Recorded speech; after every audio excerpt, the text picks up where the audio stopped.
And this lets me set my audio levels as I ask you the easiest question of the day. Oh, good. And that is, what is your name and the correct spelling of it, please? Okay. Should I go ahead? Mm-hmm. Okay. Inez L. Glass, I-N-E-Z, capital L, G-L-A-S-S. And was that a maiden or married name? That's a married name. And what was your maiden name? Leland, L-E-L-A-N-D. And where and when were you born? Wow. Sorry to be so rude. I need it for historical sake. February 7th, 1922. Okay. And born here in Right down here, down in the house below this one. Tacoma. University. Was it University Place at that time? It wasn't called University Place, but it was University Place, yeah. Uh-huh. But they just didn't legally have it billing, our billings and all that. We're coming to Tacoma for years. Oh, okay. Yeah. How big a family were you a part of? I was part of a 15 in the family. Papa had 4 by his first wife and 9 by Mama. So that made me the 15th. Wow. And were you the baby? I was the last of the room. You know what I say? Parents work till they get it right, and then that's when they quit. You can figure out where I fit in the hierarchy. But what did your dad do? My dad was a little bit of everything. He was a photographer, and he was a logger, did a lot of logging around here. And he worked in engineering. He helped build Titlow Beach Lodge and finished up 6th Avenue at the end. He worked on the streets there. So he was a little bit of everything. When he went back to Norway, he was working in the photography. Wow. Yeah. I think a lot of people were a little bit of everything. I think in that so time. too. I think so too. Just coming out of the Depression Right. and all of that. And he built the house we live in, and he built other houses out here. Wow. Yeah. What did your mom do? Mom she was home most of the time, taking care of the kids. I would imagine with 15, that was a more than full-time job. It was. And she was such a stalwart Christian. She'd go around and ask all the kids to Sunday school. She had to be so busy about the Lord's work. Do you remember as a little girl playing? What did you think about what you wanted to be when you grew up? Little girls of your time.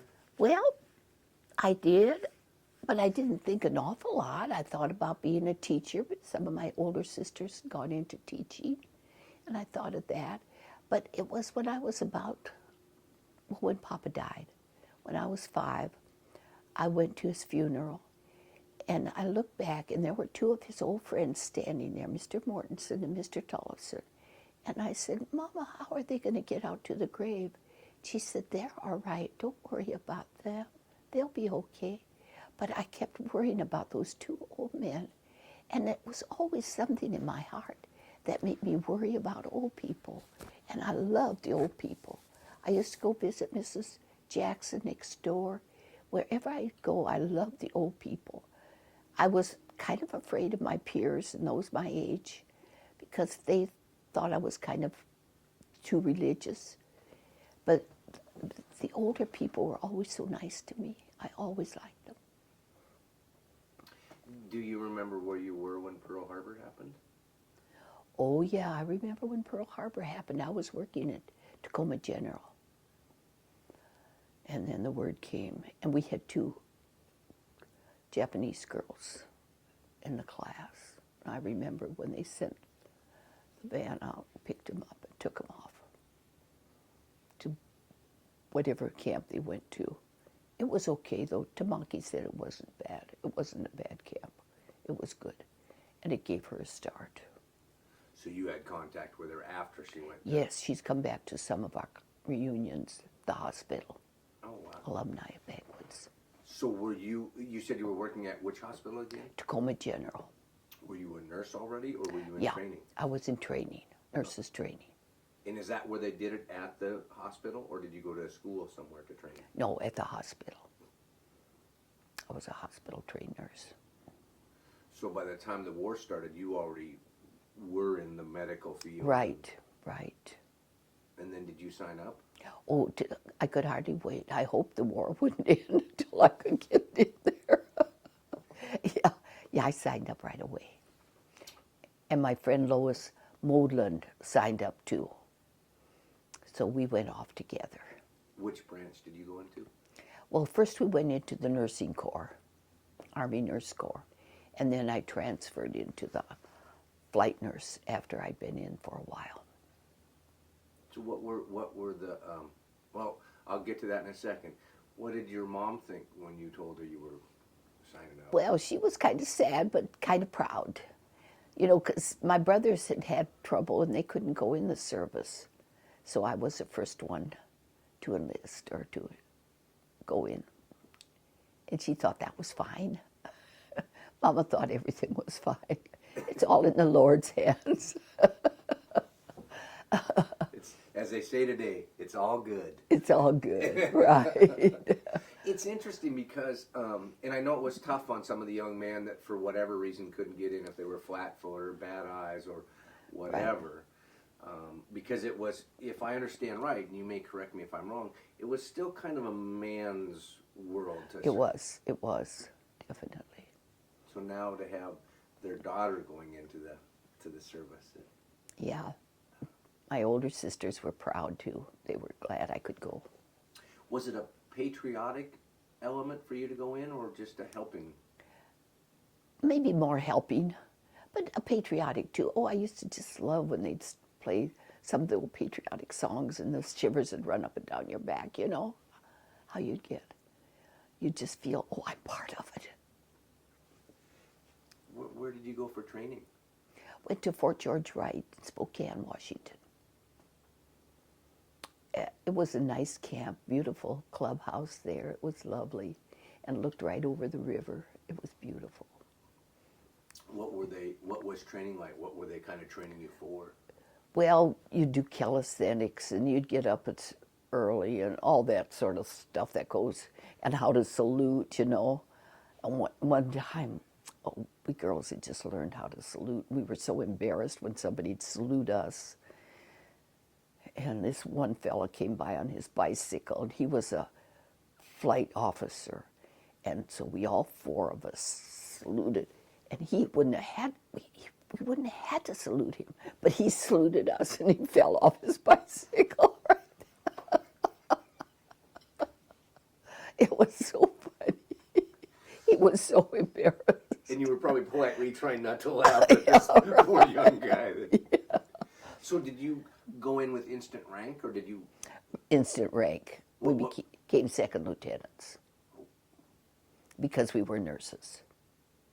And did they get? It's interesting because you're the first one that talked about being saluted and all that. Do you think you got the same respect that a male second lieutenant would have gotten? I think so. Sometimes the boys liked to salute us. You know, they get noticed too. What were your uniforms like? Well, there were 3 different types. There was the khaki, the olive drab, and then there was the dress blues, and then there was a light colored one. 3 of them. When you wore your uniform, did it put a little swagger in your walk? Oh, yeah, it did. I think so. Yeah. It seems like there just had to be that proud feeling of... Right. I'm part of the Army, yeah. Made you proud. Yeah. And I assume that it was really knowing that you were going to contribute in... Oh, that meant a lot. That meant so much, that we were doing our part. No matter what came. And we weren't worried about the future. You know, we were young, and the future looked bright to us. Even with the war going on? Even with the war going on, yeah. Did you go in with that attitude that we knew we were going to win, we were doing the right thing? Right, I did. It was wonderful. About how old were you when... I was 21. 21. And I assume your friend that went in with you too was about the same age? Right. Yeah. So did you meet women? Was that the first time you'd ever been away from home by yourself then? I guess so. I hadn't even thought of that, but I think it was. Yeah. But it worked out fine. Lois and I went in. We were so worried at Fort Wright because we went into the officers' club, and there were all these officers to eat lunch, and all those officers, and we got kind of scared in the pit of our stomachs, we don't belong here. But there we were, and so we accepted it and went on. And did you feel you didn't belong there because it was male officers? Well, kind of like, well, we're not really one of those. Let's get down where we are, just plain ordinary people. Enough of the ranks. Oh, nothing of the rank. So, and you said Lois. Is that Lois that's here now? Oh, no, that was Lois Modlin. Okay, so it's a different Lois. It's a different Lois. This is this Lois Mauer. That's a good way to never forget your friend's name. Just have all friends named Lois. Did they, when you, so when you were doing training over there in Spokane, were they also starting to make you aware of what you would be facing once you got into? They'd have lectures on that. Mm-hmm. And there wasn't too much, but there were a little bit of talk about what the future would hold for us. Mm-hmm.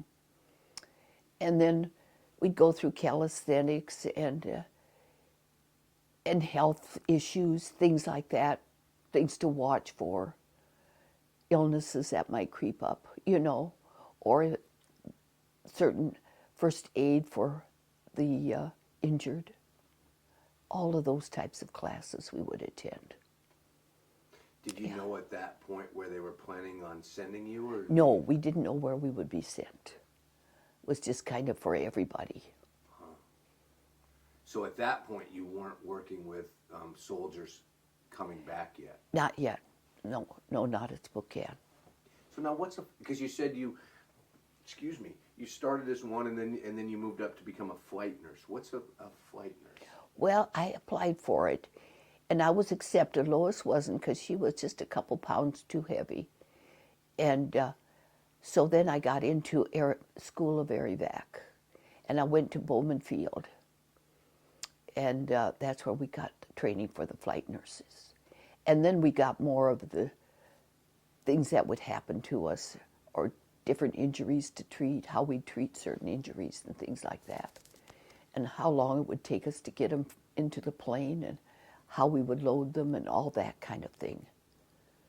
Because we'd work with real planes there. So a flight nurse means that they're going to fly you to somewhere you're gonna evacuate. Right. Yeah, that's what we did. And so which theater were you a part of, the European? European theater. I was there during D-Day. Where were you based out of? I was at Cottesmore, England then. And all unpatriotic things, I came down with the German measles. And everybody was secure on base. They wouldn't let anybody on and off unless they had a legitimate reason to leave. And there I come, all red and speckled, and they'd send me off base. About the only person to get off. And I go to the little base hospital there, and everybody's asking me, what's happening? What's happening? Something's going on. And I didn't know, but in the morning, the drone of planes, it was just steady with airplanes.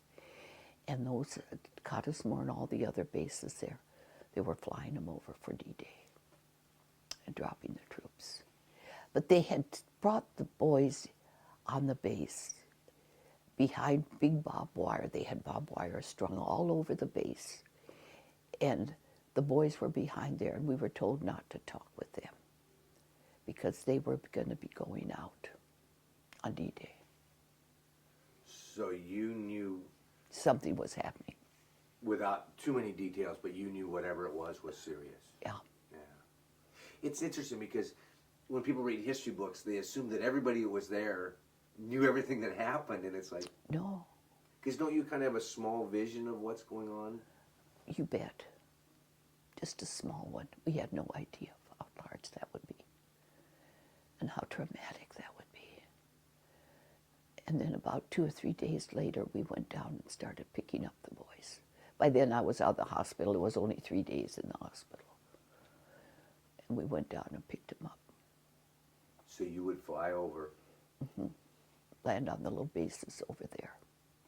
you remember what type of plane it was, or what the plane? C-53s, no, C-47s were the ones we used most.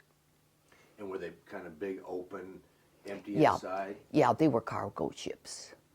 And we would bring over shovels and things like that, and cans, oil cans, things like that on the way over. And then going back, we'd have patients in there. So what was that like when? Because I imagine they really can't prepare you for what you saw. So tell me a little bit about the base you flew into, and then what you did while you were there each time. Well, it varied with each base, sort of. We'd fly in, and like this one time, we couldn't get out that night, so we had to sleep in the plane, and it was parked, we slid down all night because it was it was very uncomfortable sleeping in it. Anyway, that was one time, and then another time we came, and oh, it was such a sweet little thing. There was a little tent set up where they were tending to some of the patients, and this little fella had got he was a cook, and he was fixing a little lunch, and he had fixed a little table, a little wooden table out of some of the debris he'd picked up, and put a little flowers on it. I'll never forget those little flowers he'd picked and put in the center of the table. And he was feeding some of the patients from this little setup he had. Wow. They were mostly K rations or C rations that we ate. But still, to see that piece of humanity within. I know it. It really warmed your heart. So where you would land, they were evacuating wounded soldiers to there, and then they would load them on the planes for you, or how did? Yeah, they would load them on for us. They'd bring them up to this strip where we were parked, and then they would load them on, and then we'd take off. And was it just, I mean, stretcher after stretcher after stretcher of them? Yeah, 24 in each plane. Or sometimes we'd take ambulatory too, and have half stretchers and half ambulatory. And what could you do with them? I mean, what were you facing? Oh, we tried to cheer them up as best we could. Sometimes it was good. Sometimes it was bad. When it was rough, it was really bad. One patient I had, he just was so miserable, and he'd throw his arm out, and he was vomiting. Oh. And he'd say, "I can't handle it, I can't." And what do you say to him? I just said, "You're going to make it. We're going to make it. It's just a short trip, you know?" Because that was a short trip across the channel. It was just a little over an hour from base to base. But some of them were so distraught and so worried. Some were scared of flying. So we had all kinds. And those that bothered me the most were the trachs we had to, when we had to fly home, those that with tracheotomies. They were usually in the tanks, and they were burned. And they were so bad, and we had to watch them so close to be sure we suctioned them enough. And we had to use hand suctioning too. That's what I was going to ask, what you had for medical tools at that time. All we carried was our little knapsack, a little sack that went on our hips. And we carried codeine and morphine in there. And then some oral medications also. But those were the two that mainly for injection if the pain got too bad. So I assumed that prior to getting to you, the corpsman or whoever had tried to stabilize them. That's right. And then once they got to you, you were to continue that stabilization and try to take care of pain. Right. Yeah. I only had one patient die. That was on a transatlantic flight. And there were two of us nurses aboard. And he was Catholic, and I also felt so bad because I forgot to notify them that he was dying. And when we came in, they were unhappy with us that we hadn't notified him because he had been Catholic. And they could have given him last rites aboard the plane, somebody. But we hadn't done that. So I pray he went to the right place. I'm sure he did. What was the hardest part? I mean, weren't you prepared for, mentally, emotionally? Well, the death was kind of hard. That bothered me.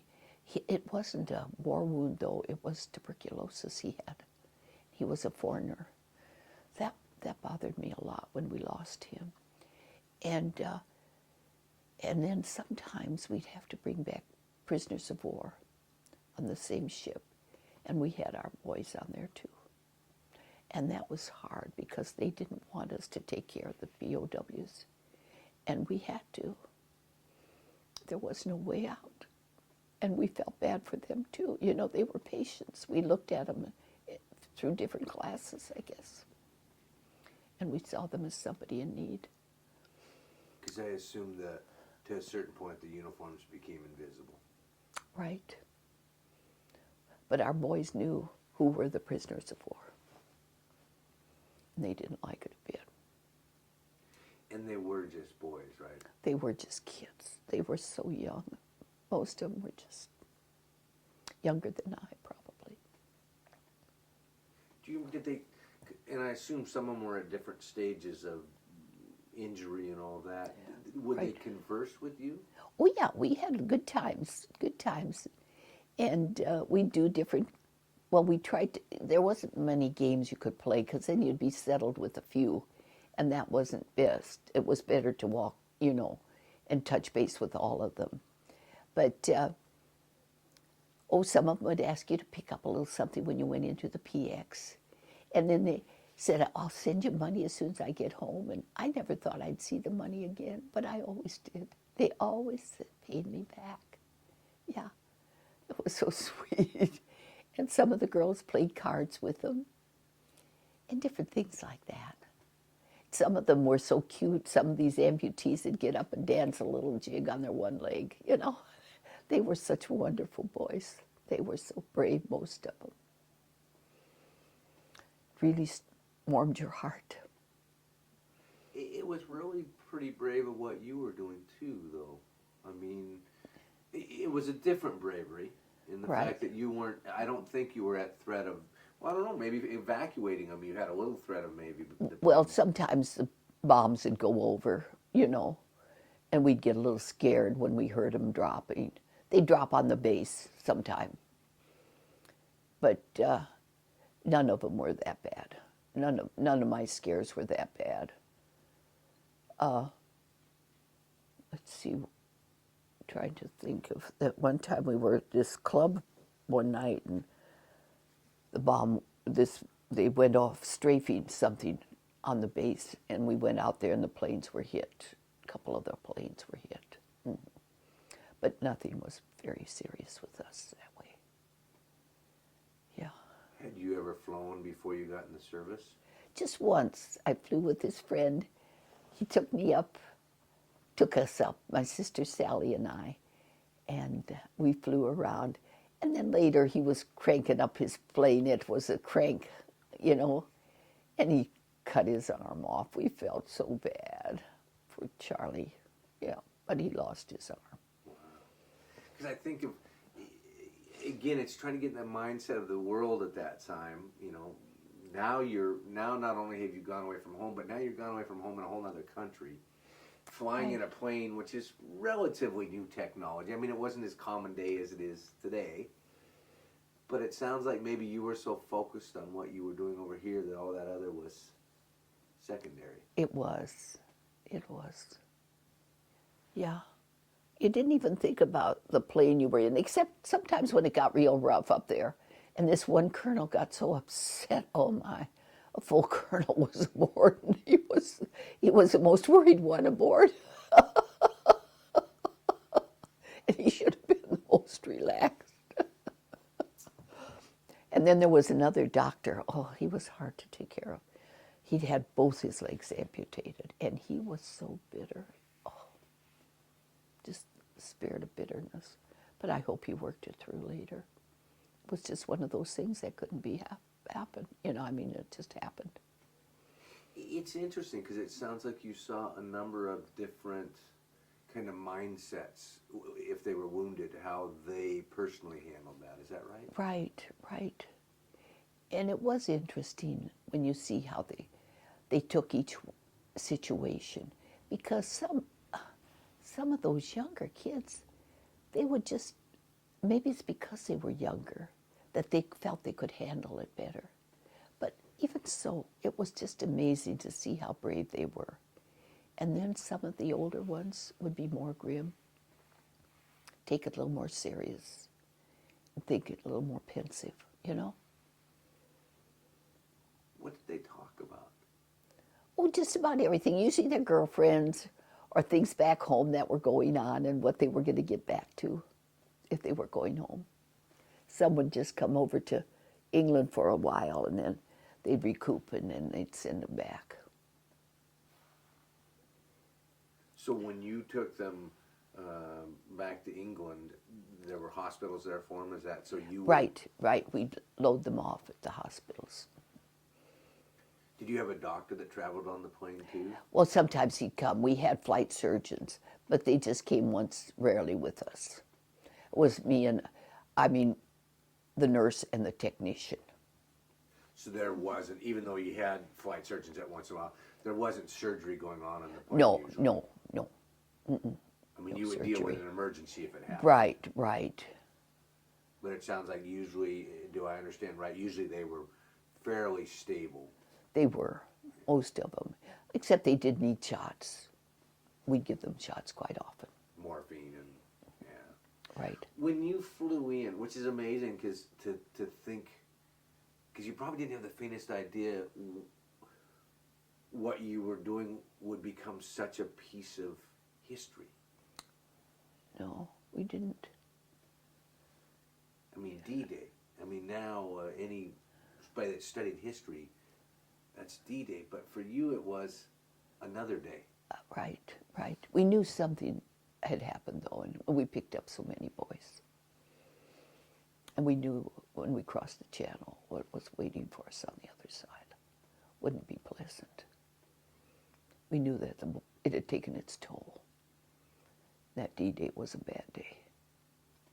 So they gave you enough information Right. to prepare you what... Right. Do you remember flying over? Did you look out the plane at all? Flying over the first time and see anything? Or We could see Normandy and the beachheads, but that's about it. We couldn't see the boys on the beaches. So from the air, it was just a beach with stuff you didn't know. Right. But was there smoke or thing like that? I mean, could you tell a war had gone on there? Well, you could tell something had happened over there. Who were some of the other, do you remember some of the other nurses that were with you? Oh, yeah, we had meetings every 2 years. Chappie's one of them. Chappie was so good, she kept the group together. And Dunker. And then my friend Viviana. Viviana was such a sweetheart, and I just loved her. And she was going with Gene, my husband. And they were going to get married. And I was very opposed to it because I said, Viv, you're Catholic, and you and Gene it wouldn't work. And she says, no, I'm not serious about him, Heine. I'm just keeping him company while he's lonesome. So I've got a boyfriend back in St. Louis, and I'm going to go back and marry him. He's a doctor of some sort. So I said, well, okay. And then Viv got a letter from home, and her little brother had died. Was very ill with rheumatic fever. And she came to me and she says, what should I do? And I says, well, I'd go and talk to Major D, our commanding officer, and see if you could get a transatlantic flight, because we were having transatlantic flights at that time. So Viv did. She went to Major D and asked if she could, and he lined her up with one. So she got to go home, and she got there just in time for Jackie's funeral, which was sad. She called Mom on the way over. And then as Viv came back to Scotland, she was killed. The plane circled around this little village, and it went down, and it crashed and killed everybody aboard, 28 of them. So then we had to go to the funeral, and that was the saddest thing, I tell you, to go to the funeral and stand at attention through a Jewish, Catholic, and Protestant service. And your nose is running, your eyes are running, everything's running. And you have to stand so still, and then they play taps. Those taps always get me whenever they play them. Yeah, they say a message in themselves. See, again, that's a part of the war that a lot of people don't realize, that we lost a lot of men on the field, but we lost a lot of other people that were supporting, that were like this flying back, that were training flying. So war affects on many different. So many different avenues. Yeah. That had to be just devastating for your crew to. Oh, it was. Major D called us all down and said, now, just because Viv's gone, it doesn't mean that we've got to be afraid of flying. And so he gave us a good pep talk, and we took off again. And was that a male major? Or yeah, Mayor. Did you have women in charge of you a lot of times? Or was well, just our flight nurse, our charge nurse. She was a female, Riveters was her name. She was a cute little French gal from Louisiana. She was a sweetheart. She came out here to visit me, and we had some reunions back there. How important do you think the women's contribution was to World War II? Well, you know, it was a small portion, but it was an important portion. I think it added a lot to it. And the boys sure seemed to appreciate us. They all appreciated the nurses. So I think it had a good place. It had a good place. And it's not, at least this is the picture I'm getting now, it's not like the movies have portrayed it. And by that I mean, the movies portrayed these sex-crazed soldiers and these women that were there for them all the time, but yet what I've been learning is it actually was a much more innocent time. Right. I mean, there were boyfriends and girlfriends, but sure. it was comforting. It was... Right. And several of them got married over there. So that was nice, you know. Now, if you got married, could you stay in, or did you have to? No, then they had to get out. The women did, but not the men, correct? Right. Yeah. Correct. Now, you met your husband over there. Yeah, Gene. How did you meet Gene? Well, through Viv, my roommate that was killed. She was going with him. And so after she was killed, then Kriebel, one of the nurses, came in and says, we've got to do something with Gene. He's just beside himself. He's drinking and he's just unhappy. So then I started taking him out and doing things with him. And that's how I got involved with Gene. And then we got transferred to Paris, and he flew down there. And we'd go back and forth, you know. But it was kind of neat. Now, what branch was he in? He was with Air Force Ordnance. So what was his duty? What types of things? Oh, he'd manage the carpools, different things like that, and get the repairs done on the vehicles. And he'd get them, oh yeah, when he got his promotion from captain to major, the general had called him in and said, Gene, I have to talk to you tonight. So he said, if you want to get someone to come and stay with you, you can. So Gene thought he'd better. So he came on over and he got me. And I had just washed my hair and rolled it up, and it was all in rollers when he came over. And I looked terrible. But he said, would you come on over to the general's bar with me? And I said, oh, Gene, I don't want to. He says, I think you better. So he sounded so serious, I thought I better go. So I went on over, my hair all rolled up. I put a bandana around my head and went on over to the general's bar. Didn't feel good about that, out of uniform. But then they took Gene up there and they said, Captain, I think that you have been driving the nurses around in the Jeeps, and I don't think it's good policy for you to be doing this. And I think because of this, you're going to have to lose your promotion. So we're going to take these captain bars off of you and put on these gold leaves. So it was just a joke. Gene was so worried, and I was so worried. And I knew I was out of uniform. So what did his rank become then? Major. Okay, and I'm not good on ranks. Where does lieutenant colonel and major, how do they? Then the next one is lieutenant colonel. So, you need to get that? She just goes on. Well, let's see, where were we? Oh yeah, you're meeting your husband. I was asking who outranked whom. Did you outrank your husband or did he outrank? He outranked me. Oh, okay. That probably made it a little easier there.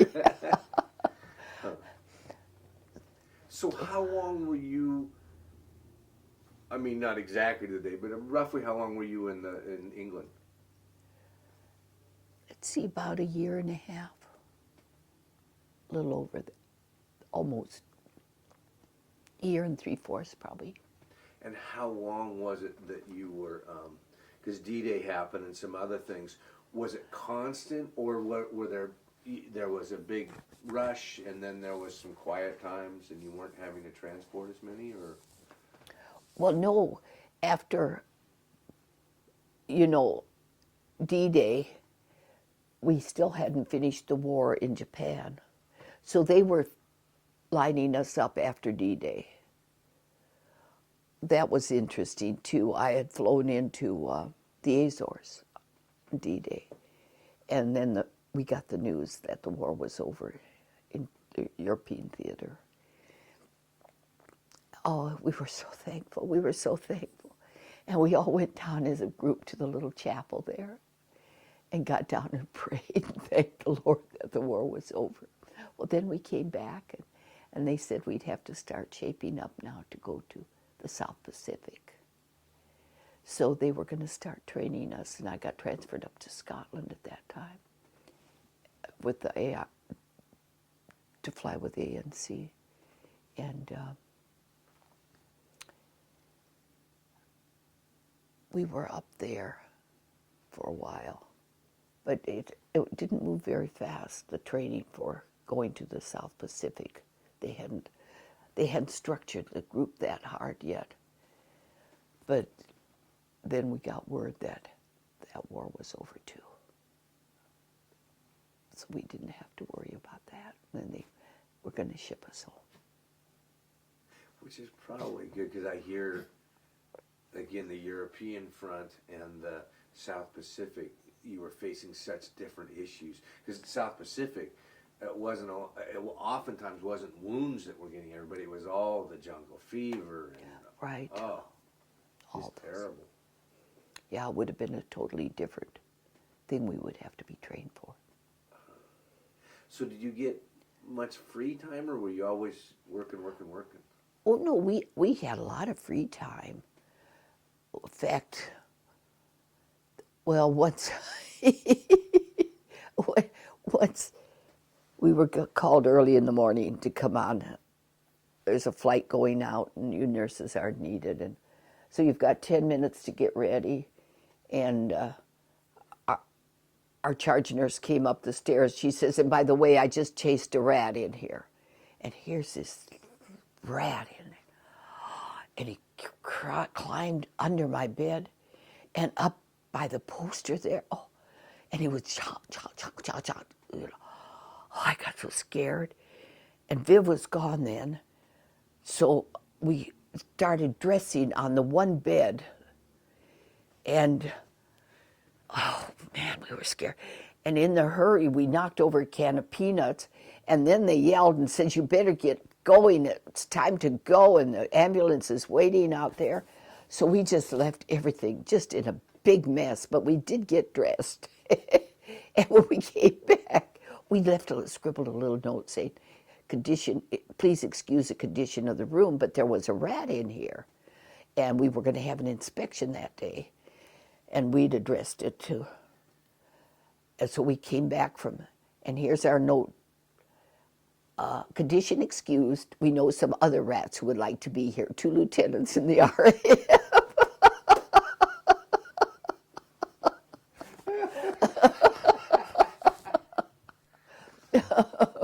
So there were a lot of funny things like that going on all the time. Yeah. Do you think, because it's interesting, because again, the movies want to make it look like it was always serious, which it was. But like you said, there were some fun things that Some were... fun things, yeah, that happened.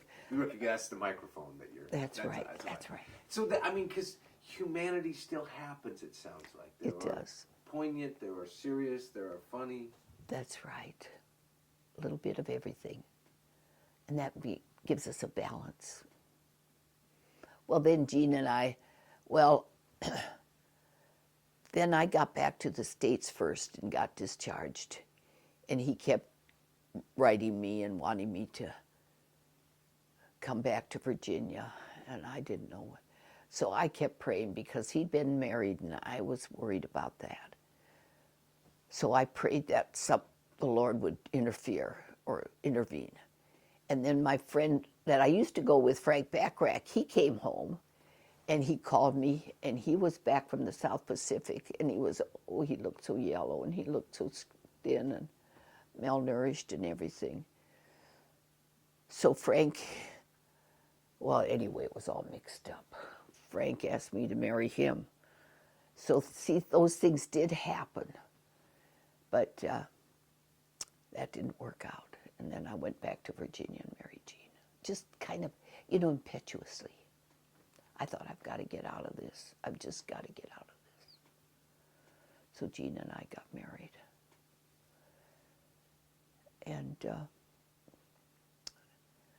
he was such a good person. I just loved him. And there were so many memories we had.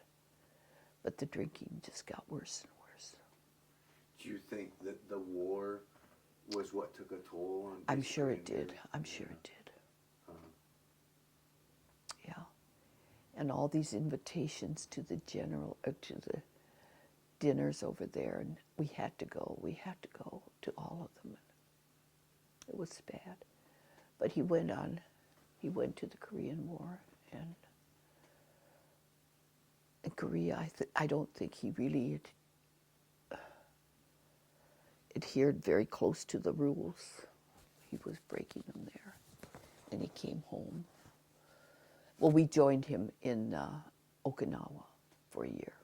We were there for a year, and then we came home. And that's when that picture was taken. Yeah. That's a great picture. Yeah. So when did you get out of the service?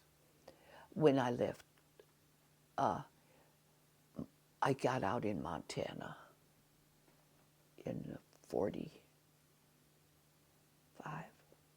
So was it after VJ Day and the war was done, that was when you said, okay, I've done my duty? And that's right, and I got out.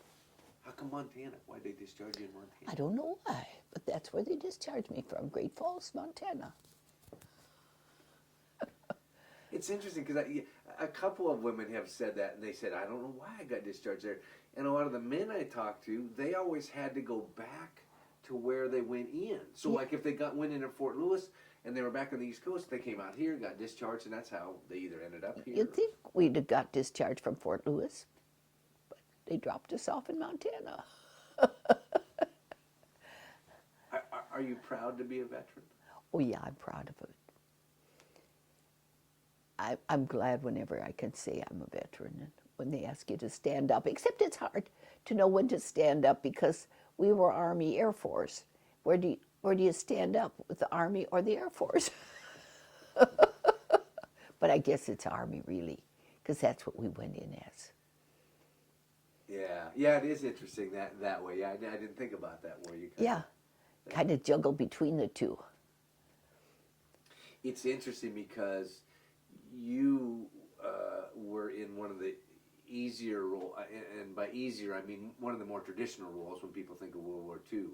A lot of times they think, oh, the women were nurses, or they were Rosie the Riveters. And I've talked to one woman who was a radio operator. She was on the beach going into to D-Day. And that's the first thing she said is, I wasn't a nurse, so don't start the nurse question. I said, no, I know that women did other roles, but history hasn't documented that women were doing a variety of roles in there. Right. All very important. Very important, very important, yeah. Because it's interesting, even though history hasn't documented a lot of women in the war, if you took the women out of the picture, it would have. Yeah, something would have been missing, all right. Yep. They could have had male nurses. They could have. But I don't think anybody would have had as much fun. What was the best part of being in the service? I think just the fellowship of the nurses, the other nurses, being together. It was wonderful, wonderful. There was something that came into us that made us just feel like family, you know? Did it change the world for women, do you think? For you? I don't know. I don't think so. Well, maybe a little, maybe a little. But I think women have pushed too hard. I think women are secondary to men. And I think they should recognize that, because the Bible says that. The man's the head of the house. And too many women have tried to push to the front. And I don't think that's good. It's interesting again because history summarizes, and I'm learning more of this, history summarizes things. And the picture that's out there is that every woman from the World War II era generation were ready for their freedom and ready to get out of the house. But there were some that were and some that weren't. That's what I've discovered, I think. I think so too. I think so too. But I had to get out and work because Jean was drinking so much that I knew we'd had a court-martial and everything in Turkey when we were stationed there. And I knew he'd have to get out. So I went to work. I went to work up at Abilene House, nursing home. That's when I fell in love so much with old people. I just loved it. I just loved it. And then I started thinking about building my home, and Mrs. Kahn kept talking to me about building the nursing home. She thought it'd be a wonderful thing to do. She said if you could get the church, then you would avoid the taxes and all that. And I thought of the church, but that didn't go. I tried, but it didn't go. So then we incorporated and got it going that way. And you named it after a place you'd been at in London? In England, Or in England, yeah. And what was the name again? Cottesmore. Yeah. They did a little write-up on the new... Oh, I don't have... I got you tied down. You got me tied down, That's yeah. right. We can look later. We can look later, Yeah. yeah. Yeah, well, they took a picture up there, and he looked around here when he came in, and all he could see was the dolls, so he took a picture with the dolls. But that was to tell about the new place that's being built. Which to me, there's a very poetic aspect to it, that again, out of the tragedy of war, and you going over and dealing with these young soldiers, the name of the town, Yeah, to bring it over, and now it breathes new life into. it did. It did. And it sounds like you had a wonderful time in the. I did. I just enjoyed every minute. But I was ready to get out. I didn't want to stay in and become an Army nurse for too long. No. So God was good. It's interesting because I like that, because some people, that was it. They then went on and made a career of whatever it was they did in the service. But then I've talked to other people, and that's why this has been so good, because I try not to, when I interview, I try not to change history or set questions up that make you answer what you think I want. When I went into this, originally I thought it was to tell the story of women and their independence, but yet what I'm looking at more is women and their individualism. Good. Everybody is an individual. The one woman I interviewed, she was so wonderful because she said she met her husband. She was in the service. She met her husband, and when they went to propose, he said, I have two things. the first thing is, if we get married, it's forever. And she said, no problem. And the second is, you'll never work outside of the house. And she said, he didn't realize how glad I was to hear that. Oh, good. But again, the 60s and 70s happened in the women's lib and all of that. And they made it sometimes some of these extremists made people feel bad that they wanted to just raise children. I know, and I think it's so wonderful just to stay home and raise children. Something I never had the chance to do. See, I never understood the woman's lib thing because I grew up in a family where mom did what she wanted to do and dad did what he wanted to do, and they both respected each other and supported each other. Right. So I never had a boundary that said, oh, because you're a guy, you can't do this. You know, I was a theater major. I was in dance. I was. Is that right? Yeah, they exposed me to all of that. But I also cut trees and build houses, and so it was whatever. Right. Well, thank you very much. You bet.